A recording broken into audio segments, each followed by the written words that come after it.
Bienvenidos a la segunda unidad bioenergética. Recordemos que una célula viva es dinámica y necesita energía para llevar a cabo todos los procesos requeridos, y esta energía debe ser obtenida, almacenada y procesada bajo un gran control. Nosotros, al ser heterótrofos, obtenemos nuestra energía a partir de los alimentos, y en este sentido la bioenergética es el análisis cuantitativo de la forma en que los organismos adquirimos y utilizamos esta energía. En relación a la forma como los organismos obtenemos la energía, nos podemos dividir en dos grandes grupos, heterótrofos y autótrofos. Los heterótrofos obtenemos la energía a partir de la degradación de compuestos orgánicos que son elaborados por otros organismos, y los autótrofos obtienen la energía a partir de la luz solar y la oxidación de compuestos inorgánicos. De esa forma tenemos organismos autótrofos, fotosintéticos y biosintéticos. De esta forma, el proceso de obtención de energía en los distintos organismos es diferente, pero en todos los casos esta energía obtenida sirve para echar a andar el metabolismo. Muy bien, la bioenergética se define como estudio de los cambios de energía que acompañan las reacciones bioquímicas, también es conocida como termodinámica bioquímica, y los sistemas biológicos son esencialmente isotérmicos. Usamos la energía química para llevar a cabo los procesos necesarios en las células. Y cuando se depletan los almacenes energéticos, viene la muerte por inanición. Y esto también va asociado a formas de desnutrición con un desbalance energético, como es el caso del marasmo, que es un tipo especial de desnutrición. Y en ese sentido también otros factores como las hormonas tiroideas, que controlan la velocidad de liberación de energía, controlan el metabolismo, y una alteración en estas hormonas, en este sistema endocrino, produce, por supuesto, enfermedad. El exceso en el almacenaje energético, que sería la contraparte, genera obesidad, y esta es una de las enfermedades más comunes en el mundo occidental. Muy bien, llegamos al metabolismo. El metabolismo se divide en dos fases principales, que son el catabolismo y el anabolismo. El catabolismo, en la parte de arriba con la flecha roja en esta imagen, implica la obtención de energía a partir de los nutrientes provenientes de la dieta. Recordemos que la dieta son todos los alimentos consumidos por el hombre. Y los nutrientes están contenidos en carbohidratos, grasas y proteínas. El catabolismo entonces permite obtener esa energía y transferirla en forma de enlaces químicos a estos acarreadores que están en el centro, como son el ATP, el reducido, el fosfato reducido y fosfato reducido. Y entonces generamos productos del catabolismo que están carentes de energía, como son CO2, agua y amoníaco. La energía obtenida entonces en estos transportadores energéticos es utilizada por el anabolismo para poder producir las macromoléculas que la célula requiere a partir de moléculas precursoras, como son aminoácidos, es en la parte baja derecha de la imagen, aminoácidos, azúcares, ácidos grasos y bases nitrogenadas, que se van a convertir en, si estos son los ladrillos, estas moléculas precursoras, se convierten en los edificios, que son las proteínas, polisacáridos, lípidos y ácidos nucleicos. El catabolismo de esta forma entonces es oxidativo, exergónico, se obtiene energía a partir de él, y el anabolismo lo contrario, es endergónico, necesita invertir energía para poder llevarse a cabo. Y esta representación lo vemos también en esta imagen, es el mismo concepto de la imagen pasada. Vemos el catabolismo en rojo y su integración con el anabolismo en azul. Como vemos en la imagen, el catabolismo, que es la degradación de los alimentos que están a la izquierda de esta imagen, es de tipo convergente, permite formar acetilcoenzima A.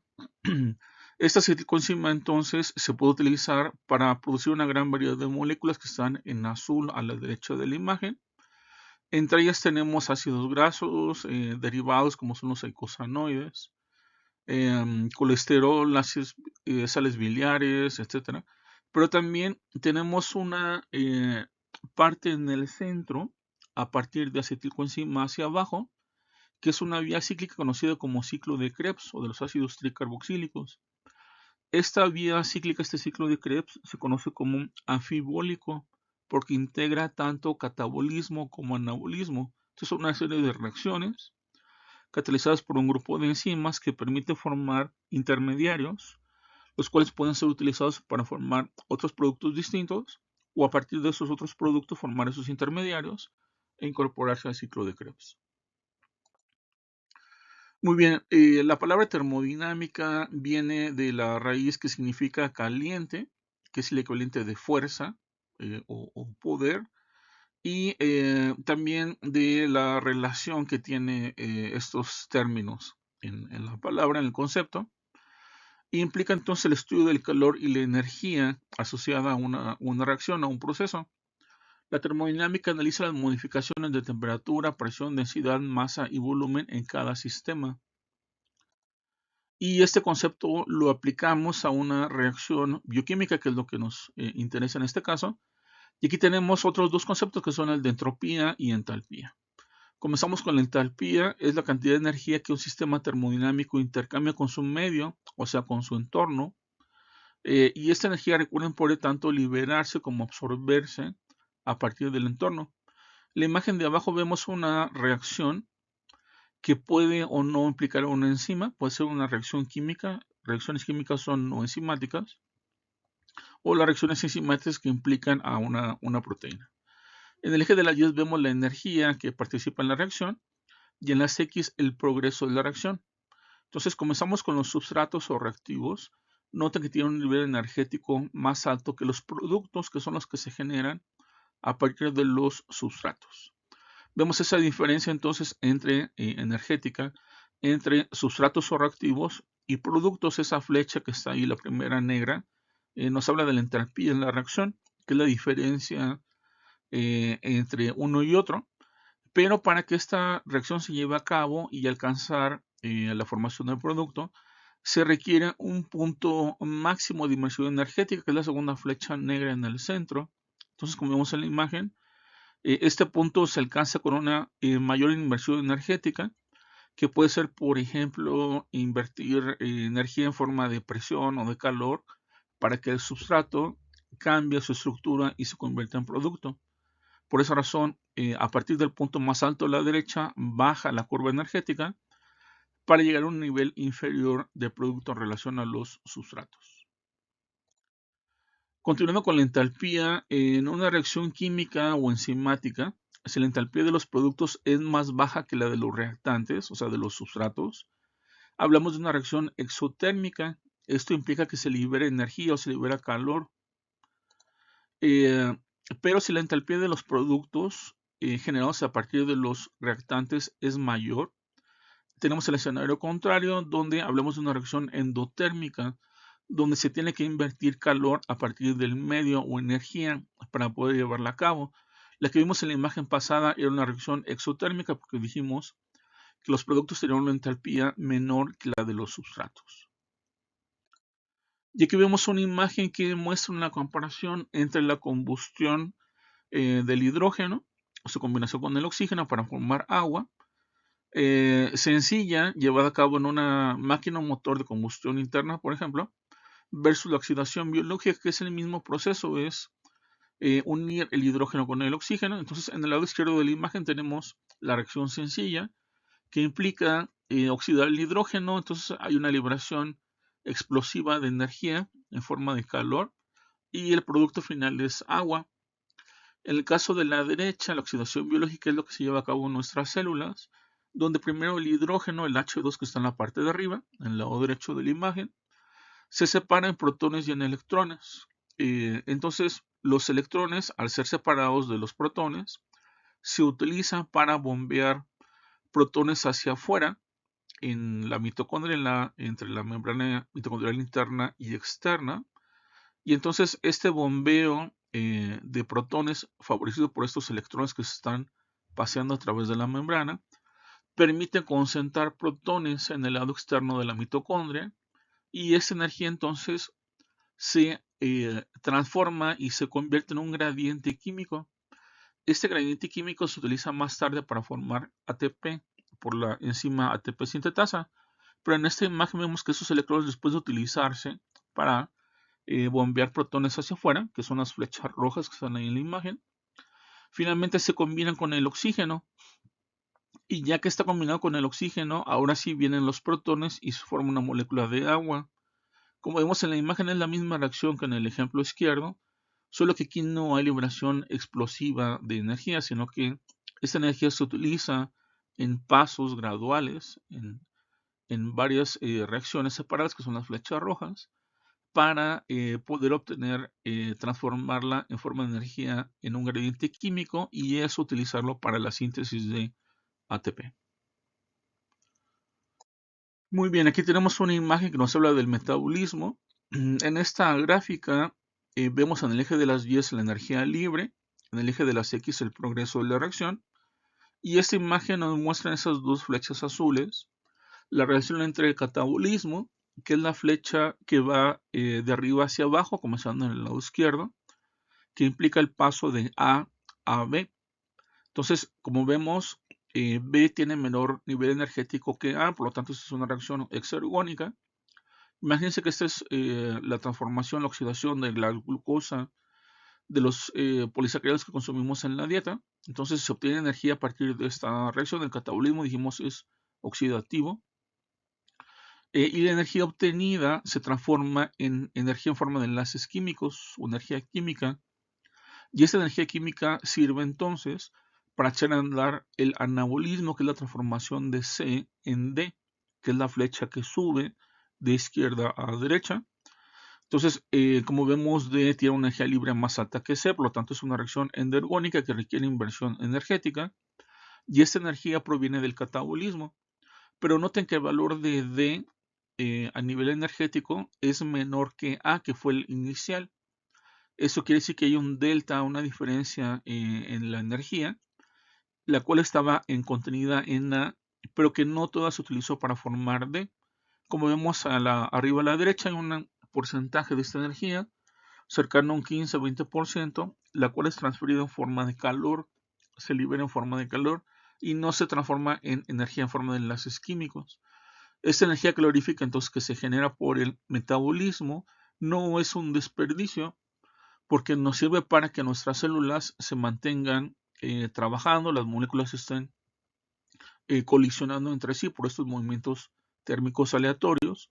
Las enzimas entonces chocan con sus substratos, trabaja en la célula y esa energía calorífica que se libera por el catabolismo es la que nos mantiene isotérmicos, mantiene nuestra temperatura más o menos cercana a unos 37 grados centígrados. Bien, esta otra imagen es el mismo concepto que la imagen pasada. El paso de A a B es el catabolismo. Y aquí vemos cómo la energía contenida en A se transporta, se transfiere a E, que es un acarreador. Entonces, el E de arriba está oxidado y el E de abajo ya está reducido. Por eso esa S ahí del ladito. Eso significa que E ya está reducido. Entonces, E reducido se utiliza para echar a andar el anabolismo, que es el paso de C a D. Entonces, E es el que libera la energía necesaria para que C se transforme en D. Y de nuevo, E, que está reducido, sube y vuelve a ser oxidado. La entropía, su raíz viene de la palabra griega que significa cerca, sobre, en, y de la complemento que significa giro, alternativa, cambio. Y se define como el grado de desorden o de aleatoriedad en un sistema. Ya hablamos del concepto previo, que era entalpía, ahora hablamos de la entropía y se define de esta forma grado de aleatoriedad en un sistema y representa la energía que no puede utilizarse para producir un trabajo. Sucede que cuando mayor es la entropía en un sistema, menor es la disponibilidad de energía. Dijimos que es la energía que no puede utilizarse para producir un trabajo, pero mayor es el desorden del mismo. Estamos hablando de un sistema abierto, un sistema energético abierto. Y este concepto lo vemos representado en esta imagen. En el recipiente 1 tenemos unas esferas, como vemos en el lado izquierdo, las rojas están abajo, las azules arriba. Pero si estas esferas se pueden mover, se pueden combinar, imagínense que hay agua adentro o una solución que permite que se muevan. Eventualmente las esferas se combinan y ya no tenemos diferencia, no tenemos gradientes, ya tenemos más o menos en forma homogénea distribuidas las rojas y las azules. Entonces, el grado de aleatoriedad aumentó en el recipiente 2 comparado con el recipiente 1. Y eso representa el concepto de entropía, el grado de desorden o de aleatoriedad en el sistema. Y para continuar hablando, tenemos que mencionar las leyes generales de la termodinámica. Recordemos la primera ley, la energía total en un sistema, incluyendo sus alrededores, permanece constante. Esto implica entonces que dentro del sistema la energía no se pierde ni se gana durante los cambios de energía, pero que se transfiere de una parte a otra del sistema. Incluso puede transformarse a otro tipo de energía. Y la segunda ley nos dice que la entropía total en un sistema debe incrementarse, debe elevarse, para que un proceso ocurra en forma espontánea. Dijimos que la entropía es el grado de desorden o de aleatoriedad en un sistema y se vuelve máximo conforme se acerca al equilibrio. Y este concepto lo vemos plasmado en esta imagen. Vemos aquí dos escenarios. En el escenario izquierdo tenemos una habitación ordenada, los libros en el librero, la ropa donde debe estar, la basura en su lugar, no hay nada fuera de su lugar. Pero conforme la reacción espontánea, entre comillas, pasa, conforme la persona en la habitación se mueve, desordena, cambia las cosas, el tiempo avanza, llegamos al escenario de la derecha donde ya no hay gradientes, ya todo está desordenado, los libros en el piso, la ropa fuera de su lugar, la basura fuera de su bote. Y entonces, para regresar al escenario de la izquierda, necesitamos invertir energía en un esfuerzo organizado para otra vez arreglar y ordenar la habitación. Entonces, en estos dos escenarios, el escenario que representa el equilibrio, el punto máximo en la aleatoriedad, es el escenario de la derecha. Aquí estamos en equilibrio porque no hay gradientes. Las cosas están distribuidas más o menos en forma homogénea en toda la habitación. Entonces se dice que el escenario de la derecha es el que se encuentra en un estado mayor de equilibrio comparado con el de la izquierda.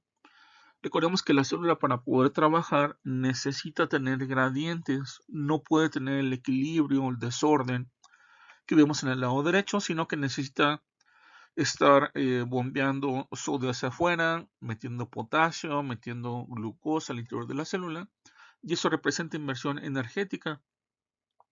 Por lo tanto, si ya no hay energía disponible en la célula, deja de haber gradientes, y entonces la célula muere y ya no hay diferencias a través de la membrana, no hay gradientes de los diferentes iones de moléculas energéticas, y se dice que alcanzamos el estado de equilibrio en el escenario que está a la derecha. Muy bien, continuamos con los siguientes postulados que vamos a asociar a las leyes de la termodinámica.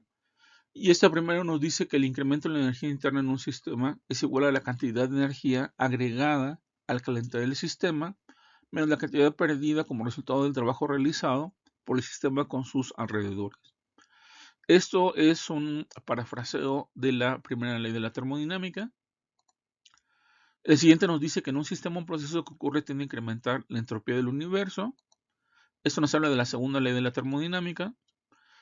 El siguiente nos dice que si A y B se encuentran cada uno por separado en equilibrio térmico con C, entonces A está en equilibrio térmico con B. Esto nos habla de la ley cero de la termodinámica. Y finalmente, para reducir la entropía en un sistema se requiere incrementar la entropía en sus alrededores. Esto nos habla de la primera y la segunda ley. Y por último, conforme un sistema se acerca al cero absoluto, todos los procesos cesan y la entropía del sistema se acerca a un valor mínimo. Esto nos habla de la tercera ley de la termodinámica. Muy bien, continuamos con el concepto de la energía libre de Gibbs. Esta energía o cambio de Gibbs en la energía libre, representada como delta G, es aquella porción del cambio en la energía total que es capaz de utilizarse para llevar a cabo un trabajo. Por ejemplo, la energía libre es la energía útil en un sistema, conocida también como potencial químico. La energía libre de Gibbs es la función de estado termodinámico fundamental que gobierna los procesos llevados a cabo en la célula o en un sistema a una temperatura y presión constantes. La relación entre el cambio en la energía libre o delta G y el cambio en la entropía o delta S se expresa en esta ecuación que combina las dos leyes de la termodinámica, donde entonces delta E es el cambio total en la energía interna de la reacción y T es la temperatura absoluta. La ecuación sería entonces delta G es igual a delta E menos temperatura por delta S, que es el cambio en la entropía. Y al hacer el cálculo de energía libre de Gibbs, tenemos tres posibles resultados. Lo vemos aquí en esta tabla, en la columna del centro. Entonces el delta G puede ser negativo, puede ser positivo o puede ser igual a 0. Son las tres posibles opciones. Y sucede que el delta G se relaciona, va de la mano con la constante de equilibrio, representada como K'EQ. Esa constante de equilibrio, que es la proporción entre sustratos y productos en una reacción, también puede tener tres opciones. Puede ser mayor a 1, menor a 1 o puede ser igual a 1. Cuando esa constante de equilibrio es mayor a 1, el delta G es negativo. La energía libre de Gibbs es negativa, tiene un valor negativo. Y entonces esto nos dice que la reacción puede proceder hacia adelante sin invertir energía. Entonces hablamos de una reacción espontánea que nos va a generar energía que es energéticamente favorable. Cuando la constante de equilibrio es igual a 1, el delta G es igual a 0 y se dice que la reacción está en equilibrio, no se mueve hacia adelante ni hacia atrás. Pero cuando la constante de equilibrio es menor a 1, el delta G es positivo, la reacción puede proceder hacia adelante solamente si se invierte energía, o sea, no se habla de una reacción endergónica. Y recordemos también que delta G se utiliza casi siempre con 0, un superíndice 0 o prima, y eso se refiere a que cuando los reactantes están presentes en concentraciones molares o de 1 mol por litro, se le pone el superíndice 0, y cuando hablamos de un sistema con un pH neutro, un pH de 7, se le pone prima. Entonces eso se refiere a la abreviación delta G0', que es más cercana a las condiciones dentro de las células. Bien, recordemos que mientras más grande sea el valor de la constante de equilibrio, hablamos de una constante de equilibrio mayor a 1, la concentración de los productos en el equilibrio será mucho mayor que la de los reactantes, de los substratos. Entonces, recordamos que la constante de equilibrio nos habla de la proporción entre, o sea, al alcanzar el estado de equilibrio, entre sustratos y productos. Una constante de equilibrio mayor a 1 nos dice que hay más productos que sustratos una vez que se alcanza el estado de equilibrio. Entonces, esto nos indica que desde un punto de vista energético, los productos son más estables que los sustratos. Pero en el escenario contrario, cuando menor sea el valor de la constante de equilibrio, o sea, una constante menor a 1, la concentración de los productos en el estado de equilibrio va a ser mucho más baja que la de los sustratos. Es el escenario contrario de lo anterior. Esto nos habla entonces de que de un punto de vista energético, los reactantes son más estables que los productos y que esta sería una reacción endergónica que necesita inversión de energía para poder llevarse a cabo. El valor de delta G nos habla entonces de si una reacción puede llevarse a cabo en forma espontánea o si requiere energía para poder llevarse a cabo. Y ese valor se puede calcular a partir de esta ecuación, que nos dice que delta G0' es igual a menos R por T por logaritmo natural de la constante de equilibrio. R es la constante universal de los gases, tiene que ver con la presión en el sistema y tiene un valor de 8.31 joules sobre mol. T es la temperatura absoluta expresada en grados Kelvin, 298 grados Kelvin, y logaritmo natural de la constante de equilibrio.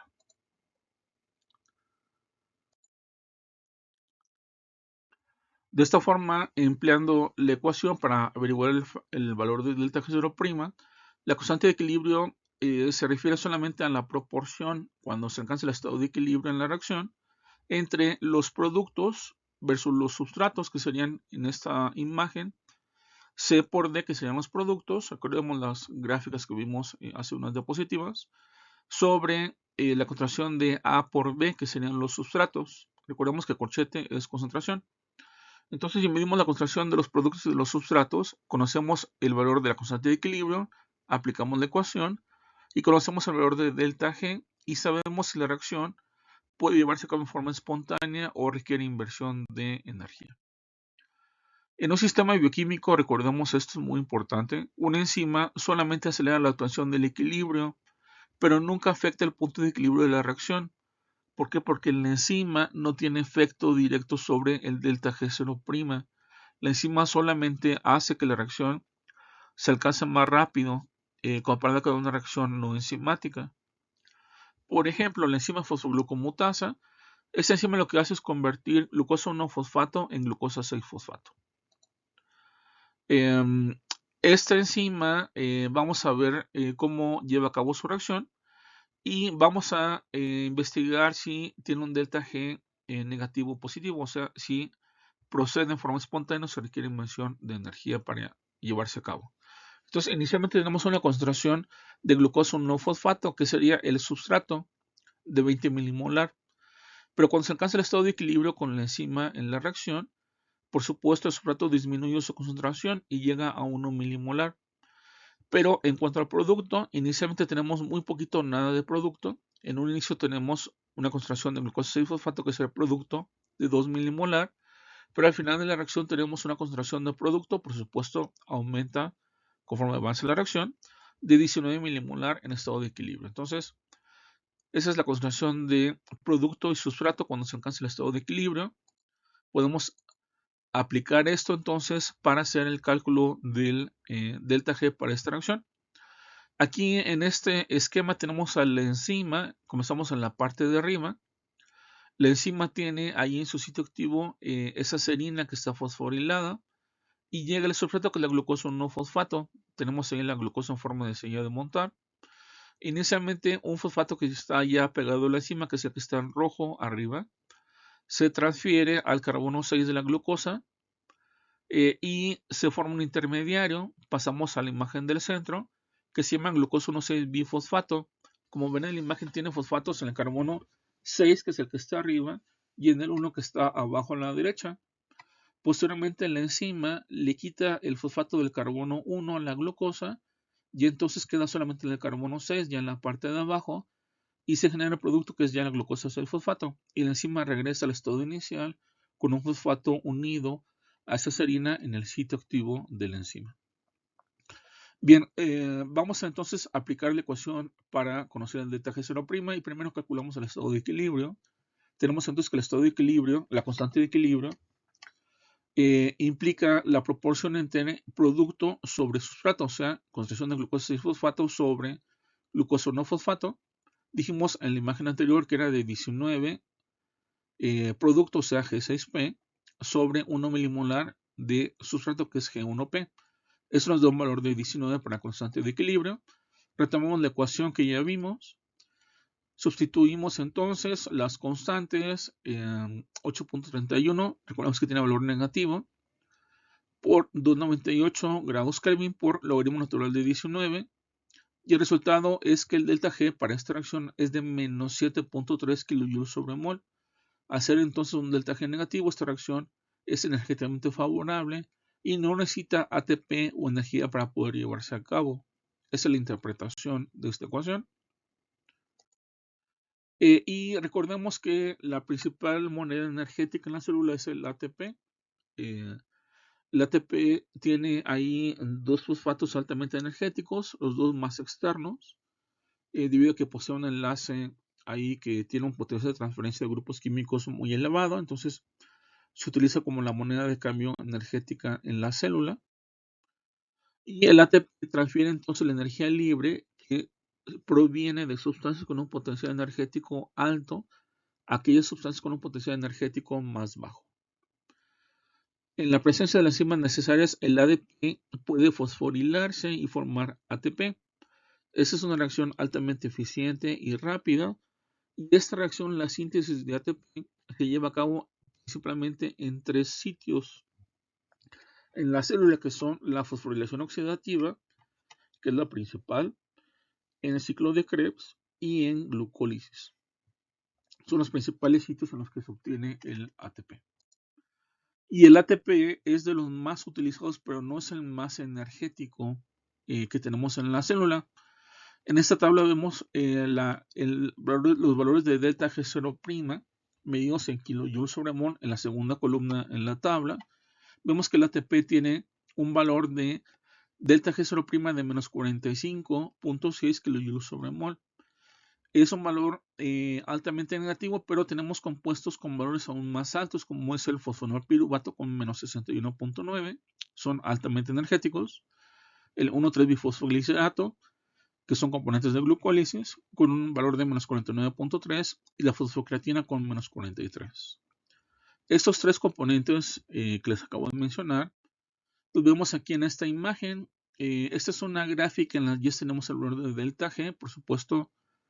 Son valores negativos porque hablamos de componentes energéticos. Y vemos ahí al ATP, dijimos un valor de menos 45.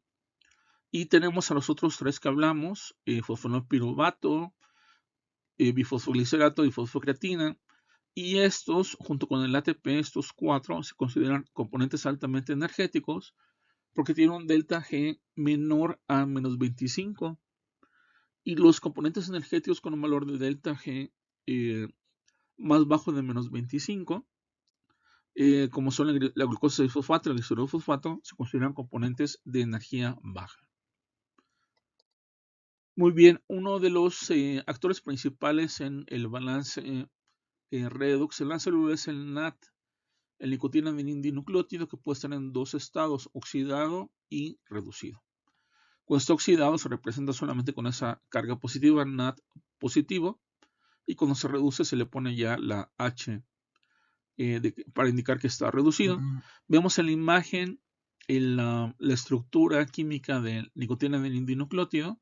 Vemos que tiene una adenina ahí sombreada en rosa, unida a una ribosa, unida por esos dos fosfatos a otra ribosa y un anillo de nicotina, nicotinamida. Este anillo de nicotinamida es capaz de reducirse y oxidarse, entonces capta electrones, protones, y tenemos ya el producto de el NAT reducido.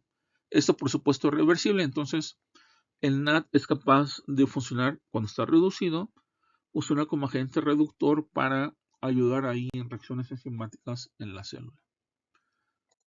Y finalmente, otro de los productos importantes en el balance energético en la célula es el FAT o flavina-dinucleótido.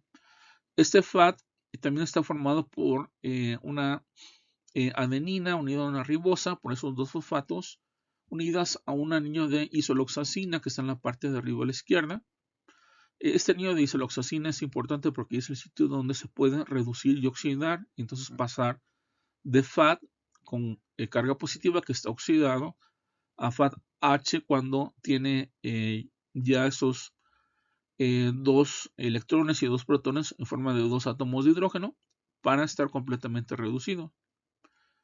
Muy bien, terminamos con esta sección de bioenergética. Muchas gracias por su atención.